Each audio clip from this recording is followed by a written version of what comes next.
Friends, ધમુસ kitchen and blog પર તમારું સ્વાગત છે। મિત્રો, અત્યારે બજારમાં ખૂબ સરસ મજાની મકાઈ આવે છે, એકદમ સરસ સોફ્ટ કૂણી। આ મકાઈ ખાવામાં ખૂબ જ ટેસ્ટી હોય છે અને સાથે સાથે ખૂબ હેલ્ધી પણ હોય છે। તો ખાસ કરીને સાંજની નાની મોટી ભૂખમાં અથવા તો બાળકોને લંચ બોક્સ કે ટિફિન બોક્સમાં પણ આપણે મકાઈને શેકીને અથવા તો બાફીને દેતા હોઈએ છીએ। અહીંયા શેકવા માટે આપણે ઘણી વખત સીધી ગેસ ઉપર આ મકાઈ મૂકતા હોઈએ છીએ અથવા તો એને પાણીની અંદર બાફીને પણ બનાવતા હોઈએ છીએ। પણ આજે હું તમારી સાથે મકાઈ શેકવાની એકદમ અલગ અને નવી રીત શેર કરવાની છું।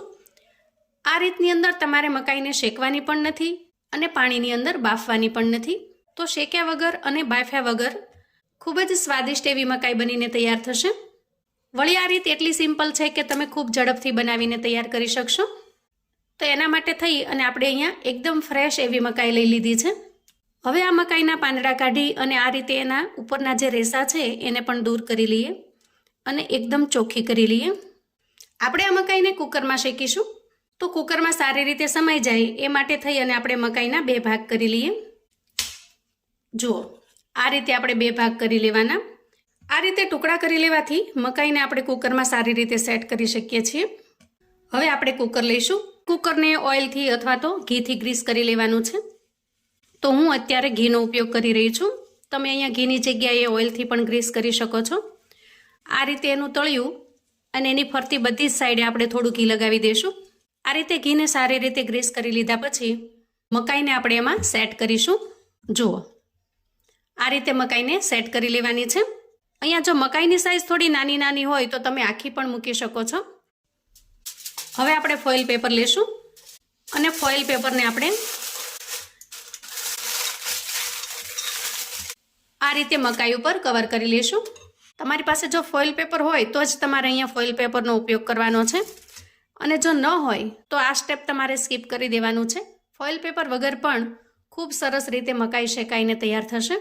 હવે આપણે આ રીતે કોઈ પોળું વાસણ લેશું અને એમાં થોડું પાણી ભરી લેશું અને ત્યાર પછી આ રીતે આપણે કોઈ નેપકિન અથવા તો કપડાનો ટુકડો લઈ લેવાનો છે અને એને પાણીની અંદર ડીપ કરી દેવાનો છે। જુઓ, આ રીતે આપણે એકદમ સરસ નીચવી અને બધું જ પાણી કાઢી લેવાનું છે અને ત્યાર પછી નેપકિનને ઉપર સેટ કરી દેવાનો છે। હવે કુકરનું ઢાંકણ લઈએ અને એની સીટી કાઢી લઈએ। ત્યાર પછી આપણે ઢાંકણને ઢાંકી દઈએ। હવે આપણે કુકરને ગેસ પર મૂકીશું। અહીંયા ગેસ ઓન કરી અને કુકરને આપણે ગેસ પર મૂકી દીધું છે। શરૂઆતમાં આપણે થોડી ફાસ્ટ ફ્લેમ રાખવાની છે, થોડી એની અંદર હવા ભરાય એટલા માટે, અને ગરમ થયા પછી આપણે એની વિસલ લગાડી દેવાની છે। આ રીતે અંદાજે 6 થી 7 મિનિટ માટે આપણે કુકરને ગેસ પર રાખીશું અને વચ્ચે 2 થી 3 વખત આપણે આ રીતે ચલાવી લેવાનું છે। એમ કરવાથી મકાઈ નીચે ચોંટી નહીં જાય અને બધી જ સાઈડ પર સારી રીતે શેકાઈ જશે। હવે ગેસ ઉપર મકાઈ સારી રીતે બફાય છે ત્યાં સુધીમાં આપણે એના માટેનો એકદમ ટેસ્ટી એવો મસાલો તૈયાર કરી લઈએ। તો સૌથી પહેલાં થોડું સ્વાદ પ્રમાણે મીઠું લઈશું અને અડધી ચમચી જેટલો ચાટ મસાલો લઈશું। અહીંયા તમે ચાટ મસાલાની જગ્યાએ આમચૂર પાવડર પણ લઈ શકો છો। હું અહીંયા સાથે સાથે થોડો આમચૂર પાવડર પણ ઉમેરી રહી છું કેમ કે એકદમ સરસ ચટપટો ટેસ્ટ આપણને મકાઈમાં ખૂબ સરસ લાગે છે। અને ત્યાર પછી પોણી ચમચી જેટલું આપણે અહીંયા મરચું ઉમેરીશું અને સારી રીતે મિક્સ કરી લઈશું। આ રીતે મસાલો બનાવી અને લીંબુથી આપણે એના ઉપર લગાવીશું। અહીંયા આપણો ચટપટો મસાલો બનીને તૈયાર થઈ ગયો છે। હવે અહીંયા અંદાજે 7 મિનિટ જેટલો સમય થયો છે। આ રીતે શેકવામાં ક્યારેક સીટી વાગે અને ક્યારેક ન પણ વાગે। આપણે માત્ર 6 થી 7 મિનિટનો સમયને ધ્યાનમાં રાખી અને મકાઈને શેકી લેવાની છે। તો અંદાજે 7 મિનિટ જેટલો સમય થયો છે અને ગેસની ફ્લેમને આપણે હવે બંધ કરીશું અને ત્યાર પછી કુકરનું ઢાંકણ ખોલી લઈએ।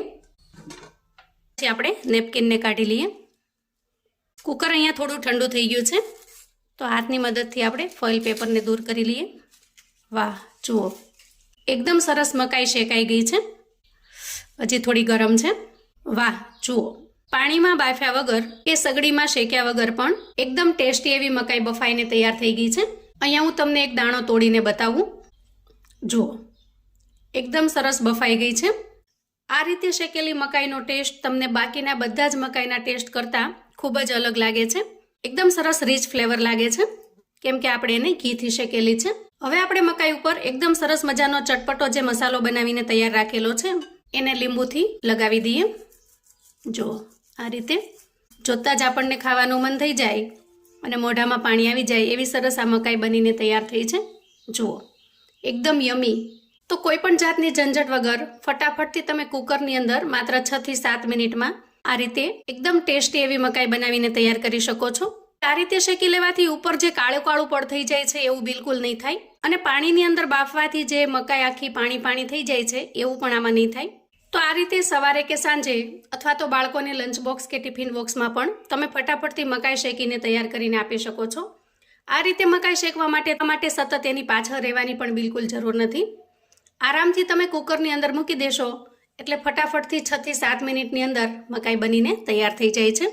અને વળી એનો ટેસ્ટ એટલો અમેઝિંગ છે કે તમે બાકીના જે 2 ટેસ્ટ છે બાફવાના અને શેકવાના એને ભૂલી જશો. તો મિત્રો, છે ને મકાઈ શેકવાની એકદમ અલગ રીત. તો આવું અવનવું જાણવા માટે અને મને સપોર્ટ કરવા માટે ચેનલ પર જો તમે નવા છો તો પ્લીઝ ચેનલને સબસ્ક્રાઇબ કરો. વિડીયો ગમે તો લાઈક અને શેર કરો.